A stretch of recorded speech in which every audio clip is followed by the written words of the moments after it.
Alright guys, welcome to the stream. My name is Technomagus, and today we are doing AM2R. Once again, the release version of AM2R has finally come out earlier today, and I did a quick run-through of it just to see what to expect, but we're going to go ahead and do a playthrough of it, and we're going to just run straight through. I will be taking brief breaks every so often just to split the video, but I will be streaming this until we have completed it. So AM2R is another Metroid 2 remake. That's what it stands for. It is a redesign of Metroid 2, similar to how Metroid Zero Mission was a remake of the original Metroid, with expanded content, new maneuverability options, new upgrades. Basically just an all-around better version, I guess is the best way to put it. Remixed music.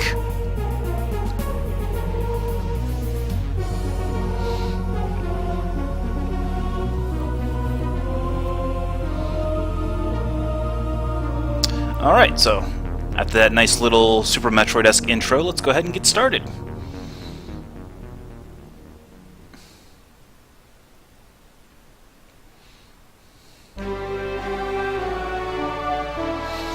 Alright, so just like the original Metroid 2, you start off with 30 missiles and Morph Ball. A couple of things that you can do that you can't do in Metroid 2. For one thing, you can aim up and aim down. There's also a quick morph button, which is defaulted to the right trigger. Another thing is, we have moonwalking, which locks your aim, so it doesn't change which direction you're aiming. Can be useful when fighting certain enemies. Also, you have quick pull-up and you can wall jump.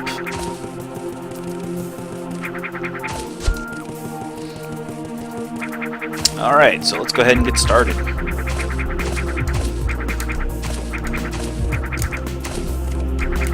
In case you're wondering, no, there is not actually anything up here. I just want the map completion. I won't actually be trying to get the full map, but... No, come on. Whatever. Alright.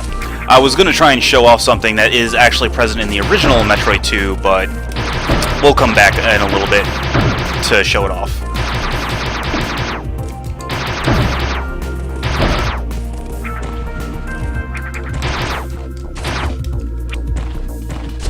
Alright, and just like the original Metroid 2, there are a couple of hidden morph tunnel passages to make running through a little bit faster. There are a few more than the original Metroid 2, and the game is definitely designed with a speedrunner in mind, though it's still fairly linear, so mostly it's just route optimization.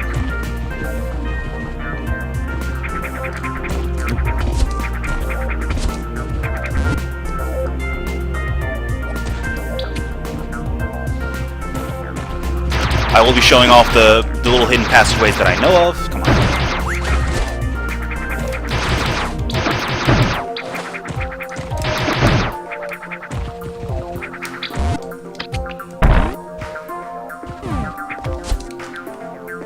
Yeah.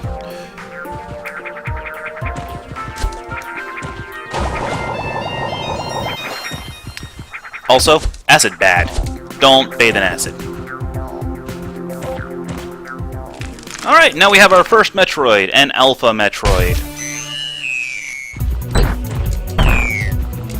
Now, much like the Prime series, there is a logbook that is added every time you encounter something new, whether a new location, new enemy, well, not new enemy, but new boss, I should say.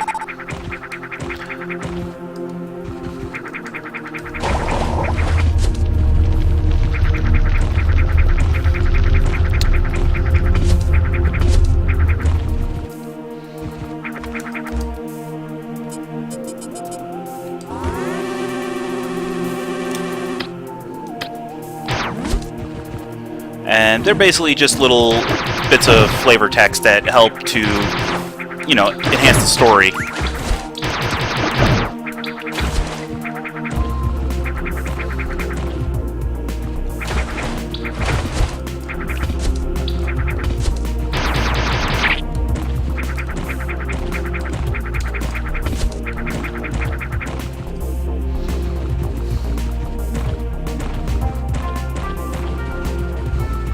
go ahead and just continue on.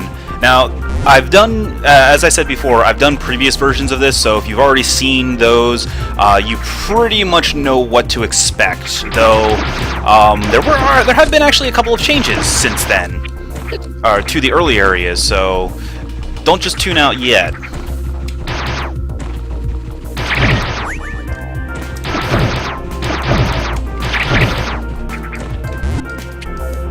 I don't have bombs yet.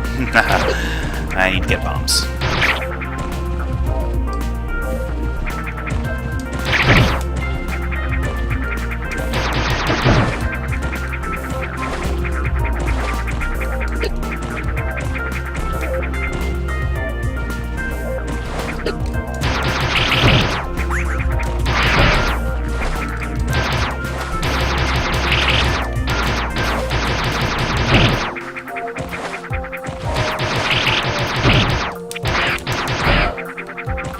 Alright, so here we go through the depths of SR-388. Well, we're actually not that deep yet.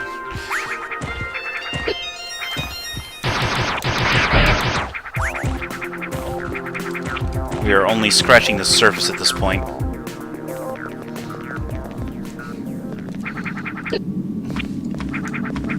Alright, can't go down there yet because we need bombs.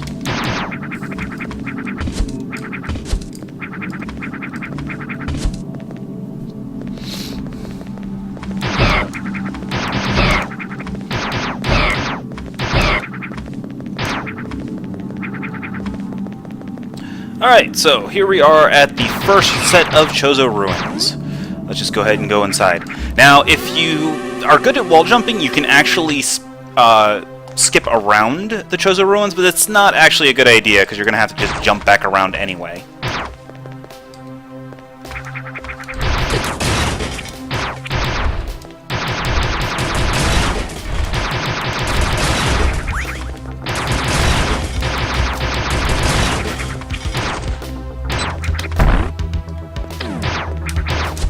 And our first set of bombs.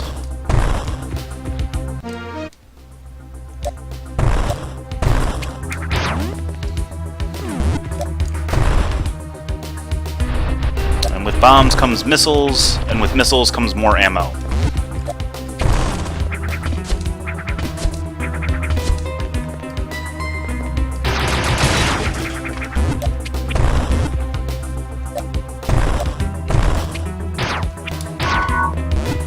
Now, as you can see, already a change. That energy tank used to just be sitting out there in the open for you to grab. Now you actually have to unlock it.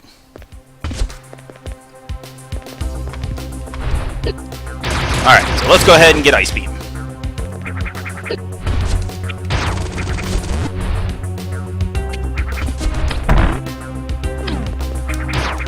Wait, Charge Beam, what are you doing here?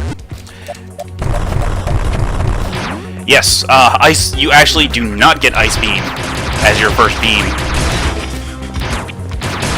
And as you may expect, that also means that Charge Beam's location is now something else. Because if you remember, Charge Beam was at the top of the area.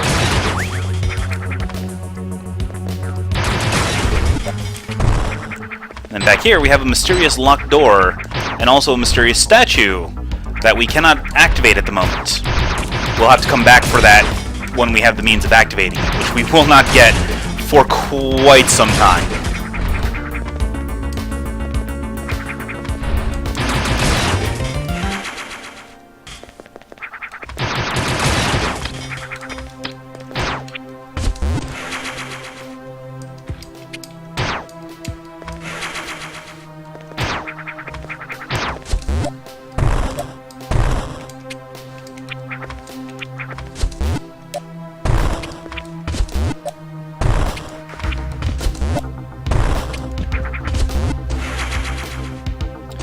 Now, thankfully, as you can see, Spider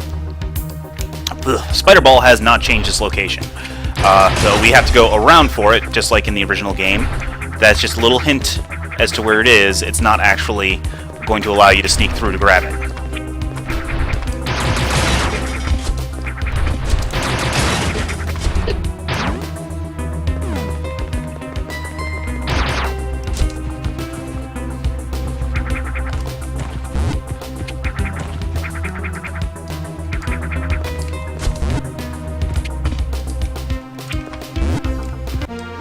Alright, now we have Spider Ball, and with it the ability to climb walls at an incredibly slow pace. Now you might think that, wait a minute, I can wall jump, what do I need Spider Ball for? You still need Spider Ball, because there's a couple of secrets that require it, and also Spider Ball allows you to climb sheer cliffs that jut out, whereas simple wall jumping, you would not normally be able to get up there. So before we actually head up to fight our next Metroid, let's go over to where Charge Beam used to be.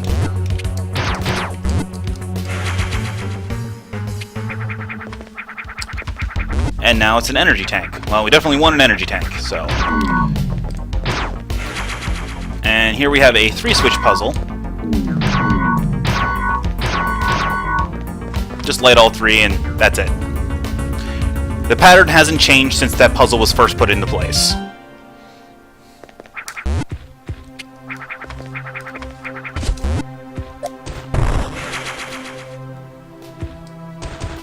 Alright, so now that we have 2 E-tanks, we have plenty of energy.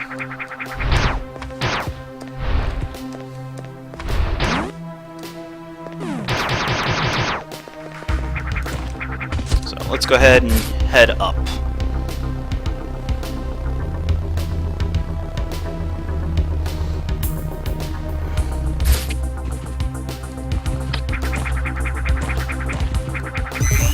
And as the discarded Metroid husk indicates, time for a Metroid fight. Come on. There we go.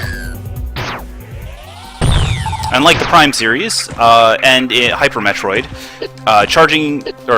Charge Beam will attract nearby power-ups, which you can use to quickly gather stray power-ups that, say, a Metroid leaves behind. Especially if those item drops are hovering over spikes or whatnot.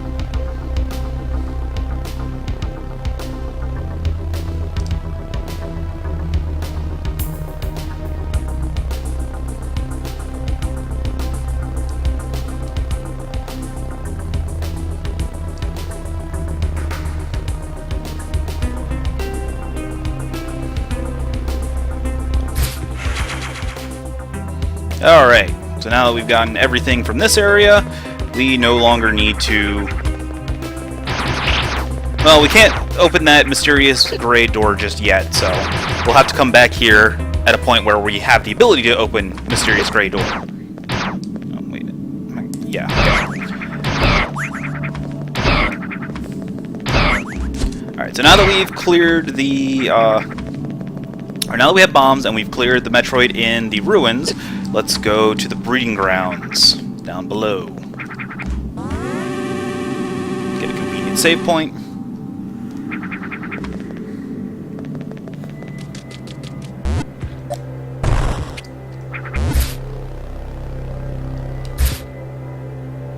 Just bypass all those enemies.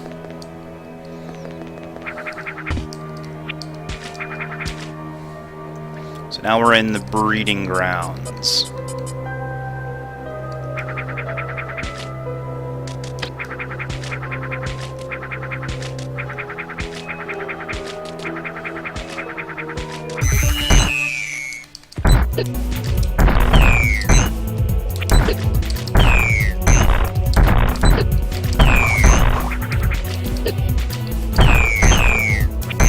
Come on. There we go.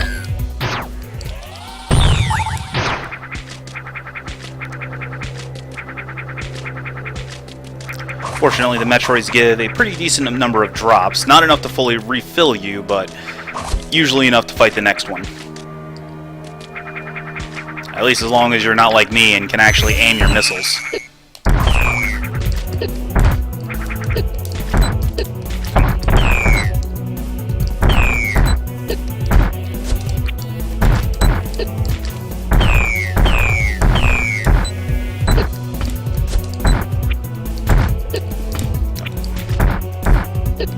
Oh, come on.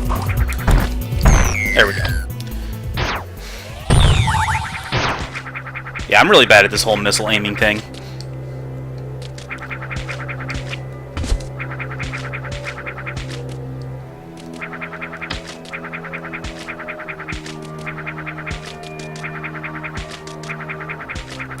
Fortunately, we only have one more to deal with.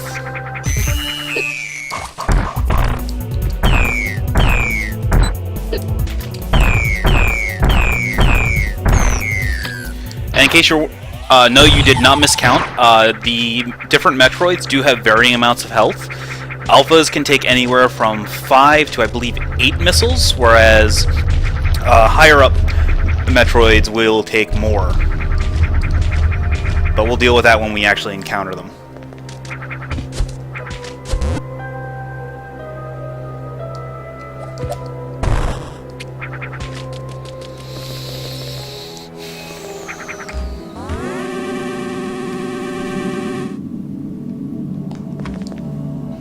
Alright. So actually, this is a good time as any to take a quick break. I'll be right back in just a few minutes, and we will continue on to the next sector. See you in a little bit.